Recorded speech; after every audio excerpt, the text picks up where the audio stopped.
Hello and welcome to Sherlock Holmes The Awakening, I guess.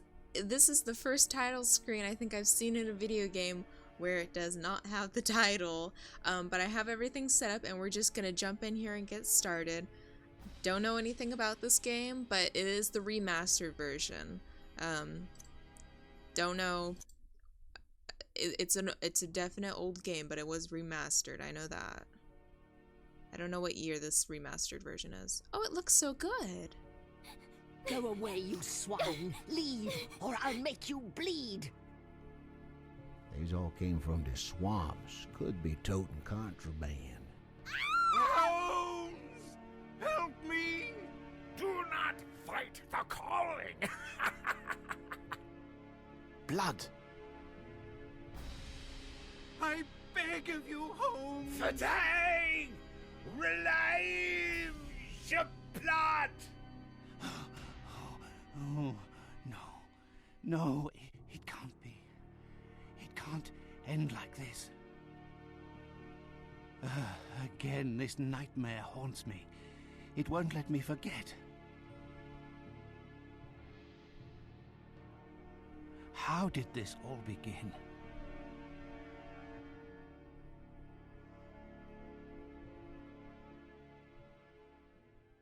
Oh, look at how good it looks. That's awesome.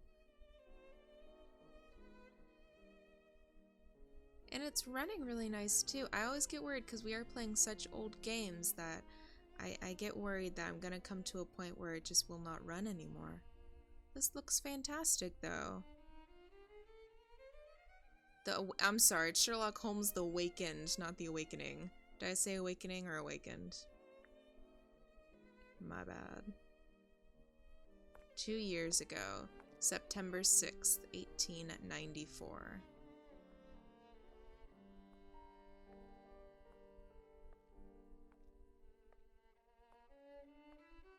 Oh, this is Baker Street.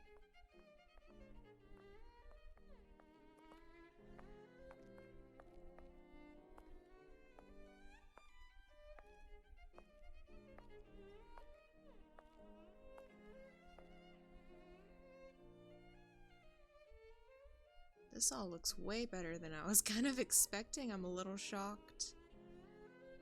Oh, there's Sherlock. Good morning, Holmes. Looks like a typical London day.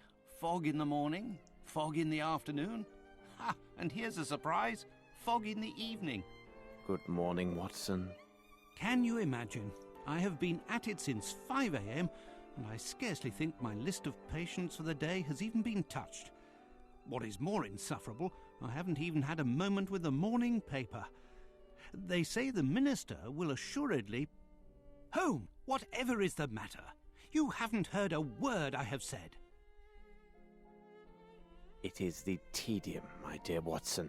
Life is ordinary. The papers are lifeless. Any hint of audacity, and dare I say romance, has vanished from the criminal world. Holmes, it is only temporary. You know perfectly well that sooner or later an exceptional incident will occur in London or thereabout, which cannot rest till the talents of Sherlock Holmes are called into play. Then it will be up to your agile wit to set things right, which should satisfy your constant need for mental gymnastics. Is that the same I hope voice the actor? heavens hear your words, Watson. I hope For they Sherlock? do indeed. I must take my leave, Holmes. I This is have the an same. appointment with a rather odious man, Captain Stenick. He is apparently in a state, with near tachycardia due to some problem involving his manservant. Why don't you get out for a brisk walk, Holmes?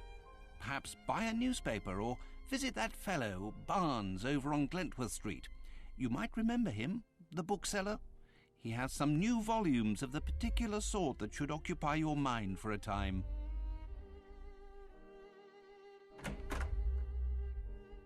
Is Sherlock's voice actor the same or different?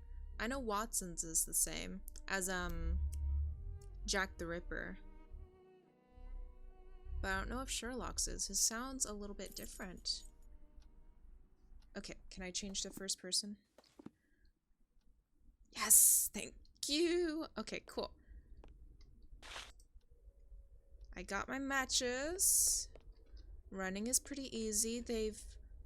Oh, okay. They just reorganized this a little bit. The desk is now over here, and the experiment thing is over here, and the archives don't exist if that's not the archives. Okay, let's go to the bookseller. Oh, this feels familiar, but also not. And oh, nope. Okay, let's leave. The Strand! The Strand! Buy the Strand! It's weird when I get to actually walk outside. Some of them you can, some of them you can't. Strand! Strand! Buy the Strand! So, my young friend, what is the news? Nothing of interest for the great detective, sir. Those old stuffed shirts ate up half of London at their big scientifical to-do, and some Scandinavia princess is driving the locals wild with curiosity. A Scandinavian royal is in London? If you and the lads can look sharp and find out more about her visit, there will be some coin for your pockets. Righto, Mr. Holmes. If there's aught to be found, the irregulars will have it. I'll send the words out to the lads.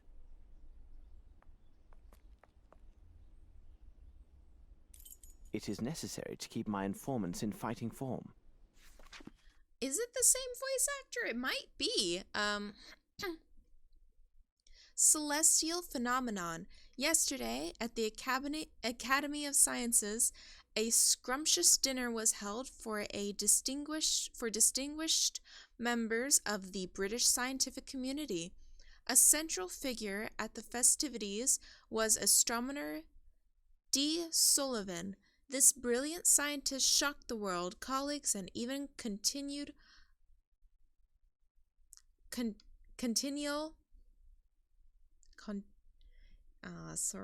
rivals with his discovery of an upcoming and rare celestial alignment of 7 stars. Sullivan has calculated this event will occur in December, sometime within the next few weeks. I thought it was September. This unique conjunction, as it is called in astronomical terms, will be barely visible to the human eye. Detailed observation will require special optical equipment, which only the Academy has in its possession. Even with this equipment, Professor Sullivan noted that conditions must favor a proper viewing of the stars. He took great pleasure in adding that this celestial event will provide an unexpected boon for expert stargazers. The alignment will reveal an 8th star ordinarily concealed by its neighbors and whose existence has never been clearly established. The revelation that Fomalhaut, as it is called in ancient texts, might finally be observed had to be the cause of the audience's excited shouts, unless it was the presentation of dessert at the same moment. Strange disappearance. The recent visit of the Swedish princess Ildur will be remembered as yet another unfortunate event in a series of mishaps relating to the scandal-plagued princess. We can only hope that relations between our countries will survive the strain. Among the worst of the incidents was the extraordinary affair with the chocolate auk, which readers may recall led to the dismissal of the Minister of Foreign Affairs. The British diplomatic corps has been further embarrassed by the recent mysterious disappearance of the Scandinavian princess's personal bodyguard. This member of her inner circle visited our fair city during his spare time and has never returned from his late-night promenade. The police have the greatest confidence that their inquiry will be successful, as the missing man is a striking representative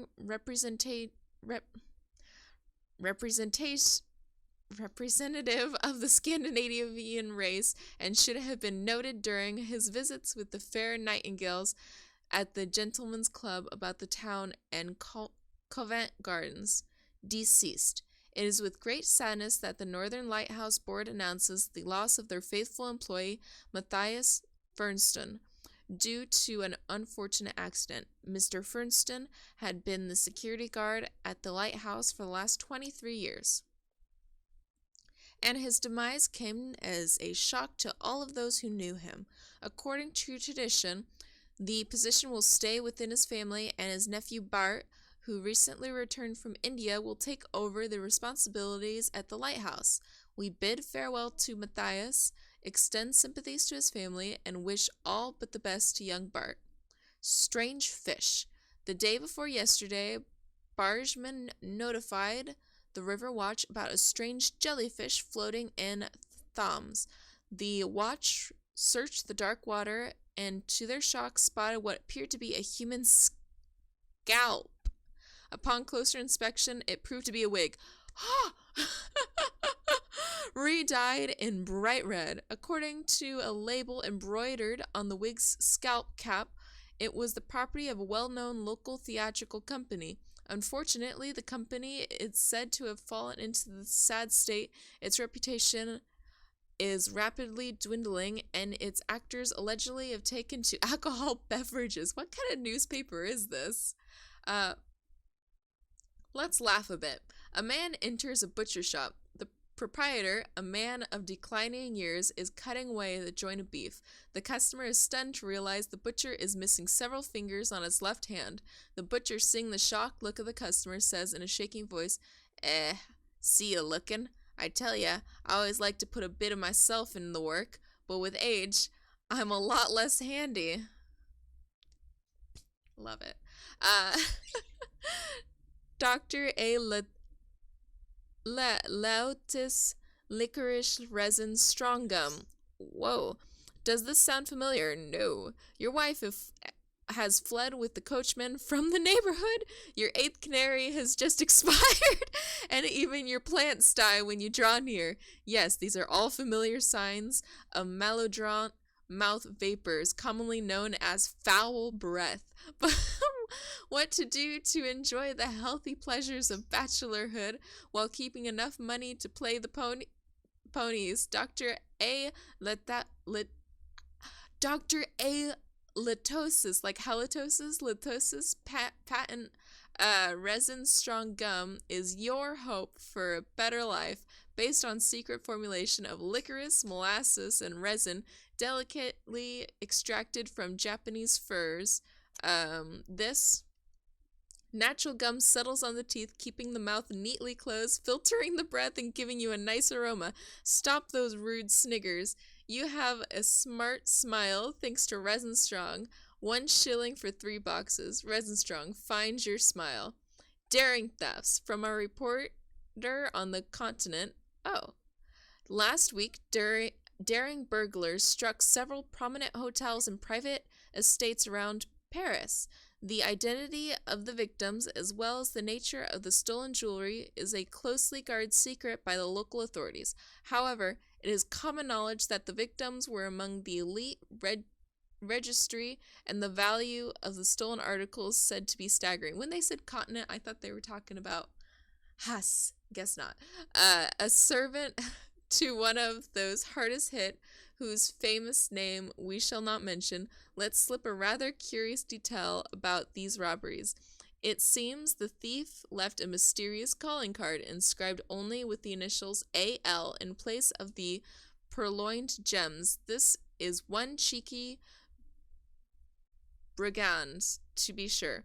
The Paris authorities are not releasing any additional details, though we will pursue our own sources to get the facts on these remarkable crimes. To be continued. Ooh, this is also different. How do I return? Cool. Where'd the kid go? Oh, I asked him to... Oh, okay, I asked him to go do something. The princess wasn't attacked, though. Her bodyguard disappeared. Wasn't... No, wait, what was the thing? Yeah, her bodyguard disappeared. I know you. So what am I up to right now? What am I up to right now?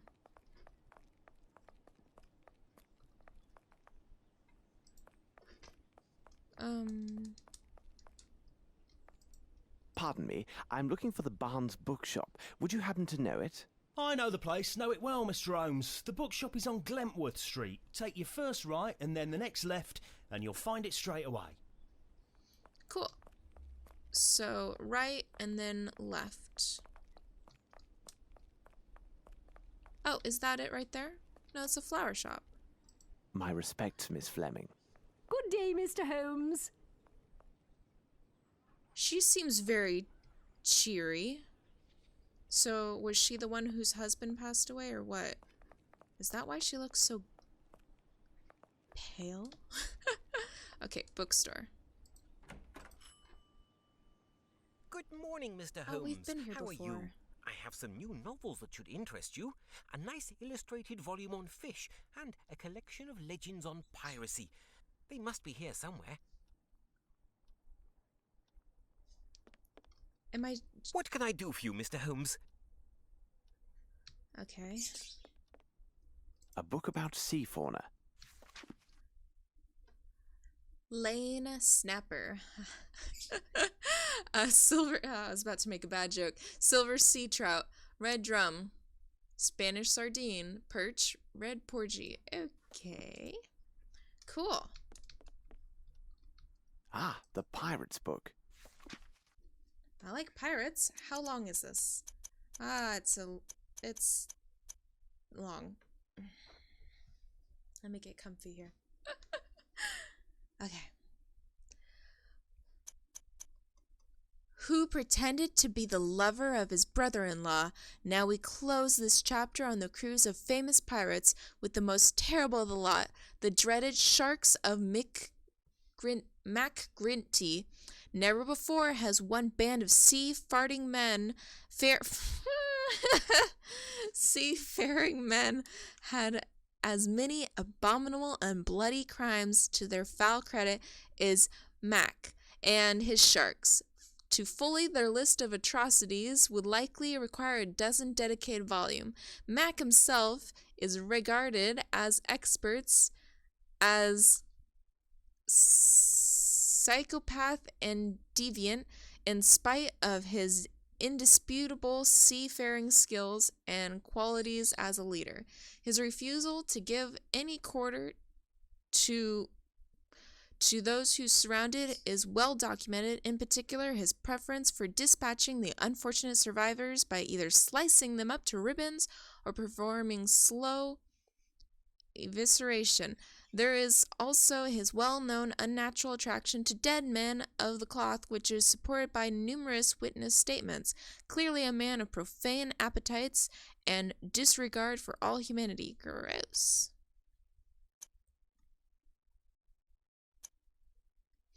In recent years, his depraved reputation has faded from public awareness, and younger generations know Mac primarily from the romantic tales of his infamous lost treasure, and the interest is well based, as Mac's treasure cache is estimated by the Royal Navy's registers as one of the richest of its kind. Gold, precious stones, jewelry, works of art are but some of the riches taken from vanquished ships by the pirate lord and his crew. The biggest mystery is the whereabouts of the fabled booty. No trace of it has surfaced these long years, nary a gold coin or a scrap of cloth. History tells us very little about the fate of both treasure and the sinister captain and his crew. There is one report that hints the hiding place of Matt Gritney's lost riches, though it is dubious quality. On November 1801, near the west coast of Scotland, the crew of a fishing boat witnessed a battle between the pirate horde and another ship. Mac was the victor and boarded vanquished ship, which was laden with rum and molasses from the new continent. The fishermen then observed the pirates sailing back into coastal waters. Being sore afraid, they took to sea quickly as possible. From that day, there was little word of Mac Grinty and his sharks. There are outlandish tales of the devil coming to claim his due, taking hold of Mac's vessel, and the the vampire and turning it into a ghost ship. Mac and his crew were never seen again, but there are those who saw the ghostly vampire ship being captained and crewed by the undead. Other rumors surfaced over time that are, hard as it may seem, even more preposterous and deemed unworthy of mention. The only credible account of Mac's hiding place comes from supposed vampire crewmen taken prisoner during one of Mac's last known battles with the Queen's own navy. Unfortunately, Mac's ship and the rest of his men escaped once again and vanished into parts unknown. The captured brigade bargained for his skin and promised to tell the captain about Mac's hiding place along the Scottish coast. He spoke of tunnels, secret entries from the sea and earth, and means of gaining entrance to one of them. According to those present, he uttered these particular words: "From the middle of the three-throwing mouse, 30 steps towards the ram." He refused to say more unless he was granted immediate safe conduct to the nearest port and released. This arrogance cost him his head. No account was given of his last words, which were deemed to be self-serving lies from a villain desperate to escape his final justice. This game seems kind of quiet.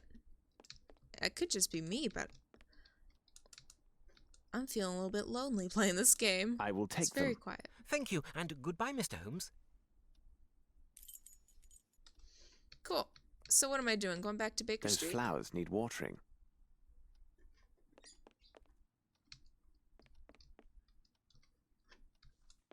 I guess I am. I'm gonna go back to Baker Street then. This way. I am running, aren't I? Yes, I am. Maybe the boy is back? Holmes! Here! Watson. Wait, where is he? There he is. Watson! Oh, I've missed you. This is my favorite Watson, still. Ah, it's good that I found you, Holmes. As I told you this morning, I visited Captain Stenick. Although his symptoms are not serious, the circumstances which caused his palpitations are quite peculiar. Perhaps you can make something of it. Here is Captain Stenick and Sergeant Ruffles. Woo! Moonwalking. Alright, let me talk to them. Is this them? Captain, I understand from Watson you are quite upset. Any man will be the same, and with less provocation. My servant has left in the middle of the night. Damned ungrateful after all I have done for him. To top it off, he knows not one word of English. Finally, if he causes any damage, I will bear the brunt of people's anger and suffer the consequences, as I am the person who brought him to England. How long was he in your employment, and is he accustomed to vanishing in this manner? We returned from Australia more than 5 months ago now. But to his credit, he never left this house before now. He is afraid of the city, as are many inhabitants from open spaces. Could he have stolen something? Upon my word, no. How much money does he have on his person? Frankly speaking, he didn't have any money. I kept his wages for him, and they are in my safe. In any event, what the deuce would he have a need for money? Who knew that he worked at your home, and had he any contacts here in London? Anyone who deals with me professionally knows Baopa is my personal servant. As for his contacts, they are limited to the delivery men who bring food or other items to my home. What reason could he have to see anyone other than myself? This guy's kind of a dick. Have you found anything, Mr. Holmes? Now then, Sergeant, what is it about, and what elements of the crime do you have documented?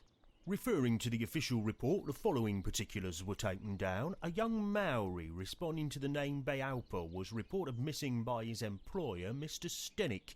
No one in the surrounding area saw or heard anything relevant to this incident.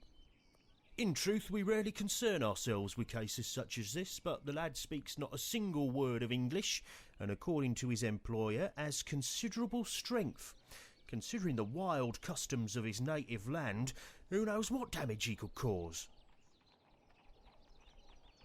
You must know, Mr. Holmes, there have been a few similar cases reported recently.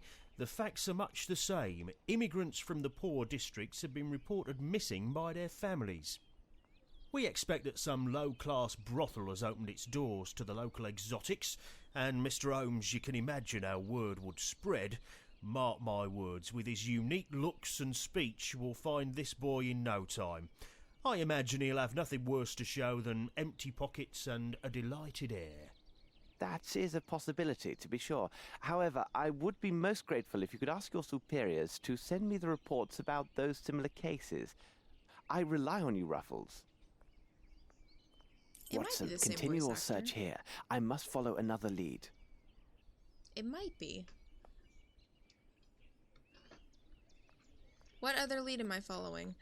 Sherlock, give me a little bit of a clue here. I'm not sure what the relationship of servants are, exotic servants are in this time period or this area. This should prove useful. Was it forced? I have no reason to go there. Was it not? I'm just not 100% sure the relationship, because I don't know too much history behind this time period and this area. Servant to me is not at all a good thing. Oh, this is what I'm supposed to be doing, investigating back here. Is this where he lived? 'Cause yeah, no, that's fucked up.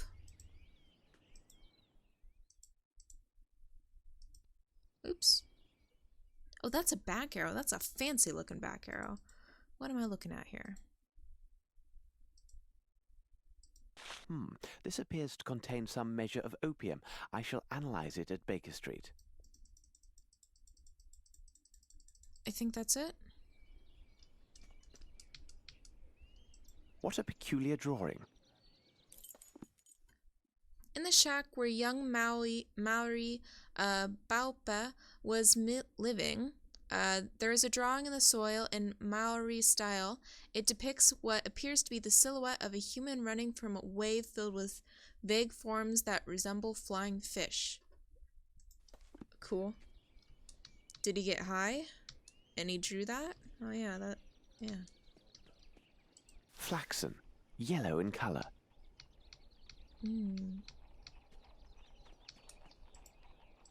Footsteps. Ooh, we're measuring again. The size is undoubtedly 7. The shoes are also hard-soled. In Mr. Stenwick's garden, I noticed footsteps leading away from the wall and towards the shack door. They were size 7. This size, in connection with the depth of the impressions near the wall, suggests a heavy or large person. Okay, and he is large, isn't he?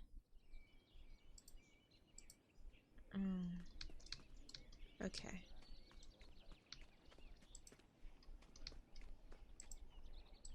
Footsteps. Let's see.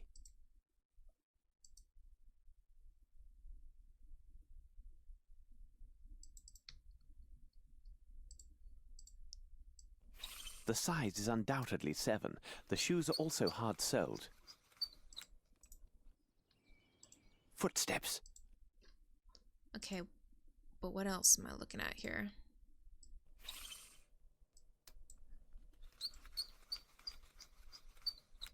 Do you hear that? It almost sounds like a puppy dog squeaking. What else am I looking at here?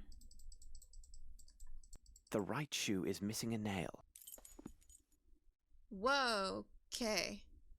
In Mr. Stenwick's garden, I observed traces of footsteps leading from the wall around the house to the entrance of a nearby shack. There were additional evidence of a heavy object consistent with being a man landed on the ground outside the wall. Inference is that the man was of a certain weight. The footsteps were consistent with size 7, fully soled shoe. A nail is missing from the sole of the right shoe. Okay, cool.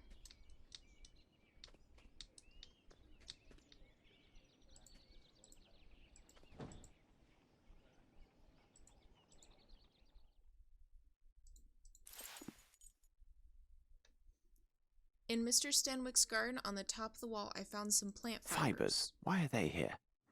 It will be necessary for me to examine this more closely at Baker Street. Did I think I looked at everything. Okay.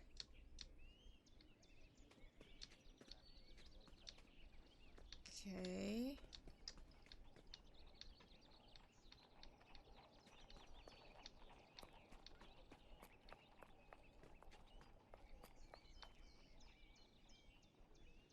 Come, Watson, we must return to Baker Street. What do you make of this, Mr. Holmes? Mr. Stenick, I wish my news were your servant simply left your employment voluntarily for the service of a more honest man. Unfortunately, I don't have that pleasure. In truth, the news is grim indeed. Your servant was seen in the company of 2 men yesterday. One of the 2 is a man of moderate size, very robust, and a mature age. His profession, which will be the key element in our investigation of this affair, will be determined by me within few hours. The other is a young Hindi who is tall and only recently arrived in England. There is a darker side to these events. Your man was not with them by choice. Rather, the evidence shows he was kidnapped. What? At this moment, the reasons behind this villainous act are unknown, but rest assured, the truth will not elude me for long. Gentlemen, I wish you a good day. Come, Watson, we must hurry. There's a great deal to do and little enough time to spare. Holmes, I must protest. You did not spare my client, Captain Stenick. This seems unusually harsh. That may be, Watson, but now what matters more is to know the reasons behind the kidnapping of this young aboriginal yesterday evening in central London, and more importantly, what has become of him. I must concentrate on a small experiment I will run to test my theories. Please go to the poor Lovelorn Barnes and ask him if he has something on the Maori nation and its traditions.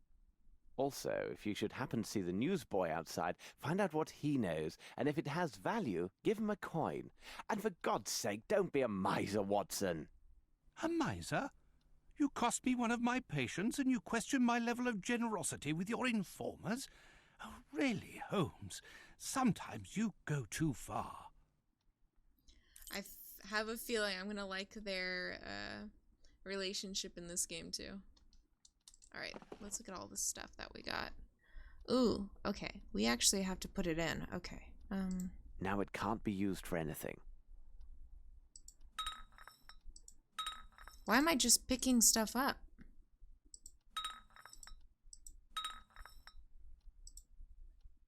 Jeez, I'm just grabbing all the things. Okay, let's cut it. Okay, let's not cut it. Let's tweeze it. According to this monograph, the fish scale appears to be from a perch, a saltwater fish with high commercial and culinary value. Fish scale found in the footstep traces of Stenwick's garden. The scale is identical to that of a perch, a saltwater fish with high commercial value. Okay. Am I done with it? Yeah. Next, let's look at this. Very interesting. Yeah, but piece of cloth found at Stenwick's on the door intel of the young Maori's room. It is definitely woven flax. This cloth was dyed, yet not in England. Without the slightest doubt, this material originated in India. Taking into account the height of the lintel, the only explanation is that a large man with a turban made from this cloth crossed the threshold. Oh, that's where he got that from. Okay. However, there is no trace of such a man in the garden, which means he knew how to land in such a way as to leave no trace when he jumped, and that his shoes have smooth, flat sole like Indian slippers. With the other evidence included, this man undoubtedly Indian has arrived in England only recently. Wasn't there a newspaper article or something about that? There was, wasn't there? Okay, next one. Rock. It's a rock. No, it's opium. Oh. The meatball ignited but failed to burn completely. There are, without a doubt, mustard seeds present, probably in exotic form. What could be the other components, I wonder?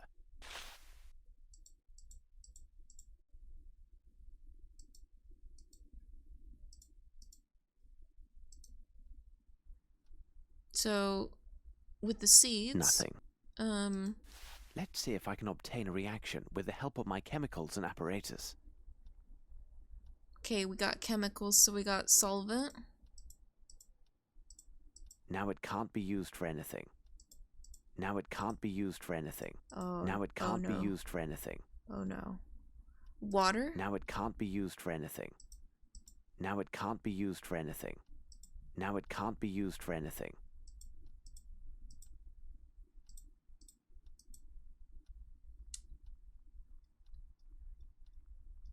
Now it can't be used for anything. Okay, not water. Spirit? Now it can't be used for anything. Acid. Perhaps if I apply heat?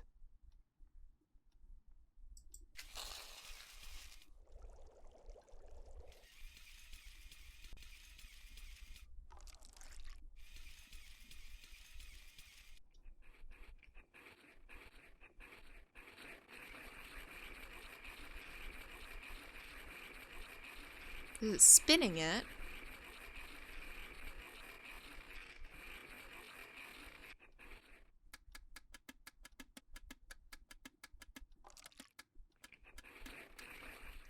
Incredible! I note a strong presence of opium blended with a concentrate of morphine.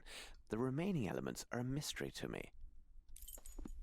Small lump found in the Maori shack. Analysis indicates it contains opium blended with strong distillate of morphine.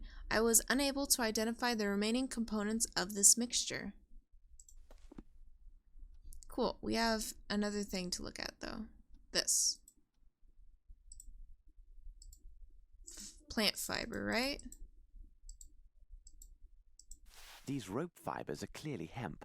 Now, about the origin of these stains. Let's look at the stains. Nothing. Let's see if I can obtain a reaction with the help of my chemicals and apparatus. Okay, let's use solvent. Yay!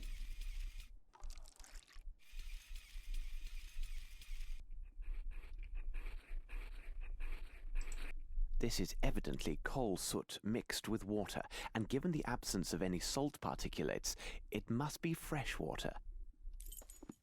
Fibers found on the wall of Stenwick's garden identified as hemp, likely from a rope. They were stained with traces of black substance, undoubtedly coal soot mixed with water.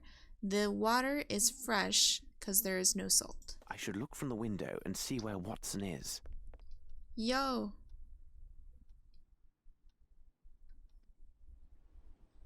Am I Watson? Is Sherlock up there? That'd be cute if they had his model standing there looking. I don't think he is. Oh wait, is he?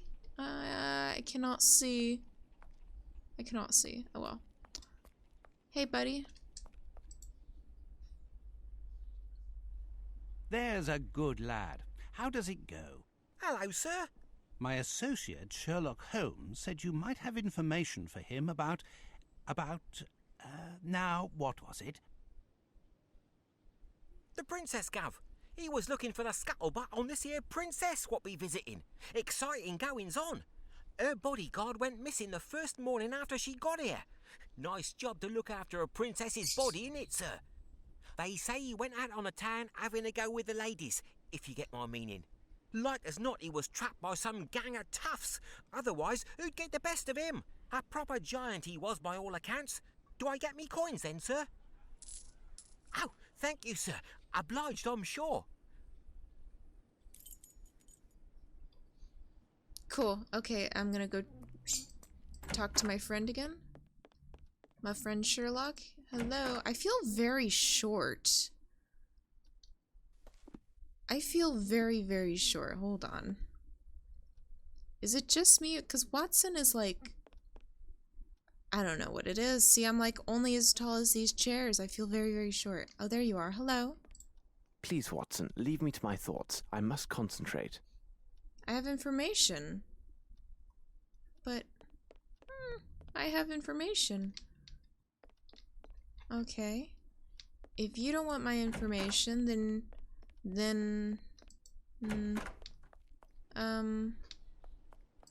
Strand! The Strand! By the I can't imagine what I'm supposed to do, then.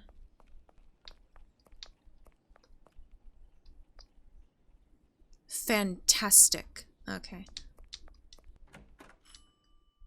Good morning. Has your sprain improved?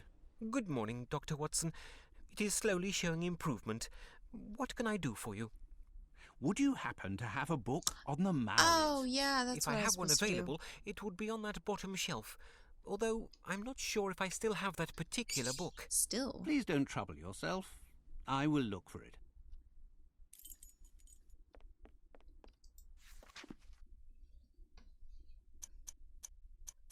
Oh, it's not horribly long. Okay. It is important to realize that the Maoris create peculiar pictorial writings in the soil in order to express much more than simple artistic emotions. First, one must recognize that dreams are the center of the Maori's spiritual basis. According to ancient tribal dogma, all men live in a vast universal dream world, and our individual dreams represent our communication with invisible sacred spirits, which are all around us. When a Maori has particularly notable dream with prophetic or moral value, he draws important moments of his dream in a symbolic fashion in the soil. The drawing is interpreted by the tribal shaman, who can order a radical change in the tribal life depending on what the dream tells him about the future. This behavior may seem incredible to those born in the civilized world. We require substantial fact and cogitation, sometimes too much, before changing important aspects of our life. But our scientific observations over the last 10 years reveal several interesting things. First and foremost, not all Maori dreams do inspire these drawings. Secondly, when drawings are made, few are found to have true symbolic meaning of events that will affect tribal life. Thus, these prophetic occurrences are quite rare. Furthermore, as mentioned earlier, in these wild and inhospitable lands, the interpretation of the dream as prophesying great change is unlikely to be a great shock, as nature does little half-heartedly in such places.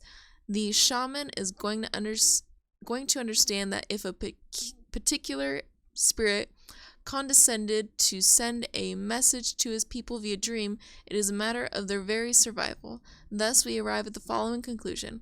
Has not our sophisticated Western world dampened these same primitive people senses in ourselves, deeming them wrongfully, in my opinion, lowly and unworthy? For can we, with all our scientific tools and superior knowledge, foresee the many disasters that hail down on us with the same reliability? If the apocalypse must happen one day, I am sure that the first warning sign will not be found in our august scientific or governmental corridors, but in the lone drawings of a naked and illiterate aborigine with the fine soil of the brush. Perhaps he will have time to seek shelter for his people. As for us... Okay.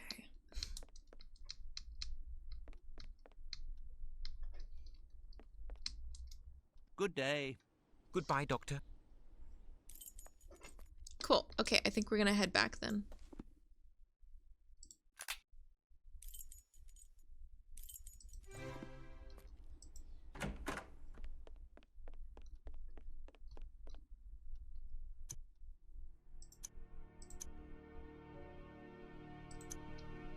Alright guys, that was our first look at Sherlock Holmes, The Awakening.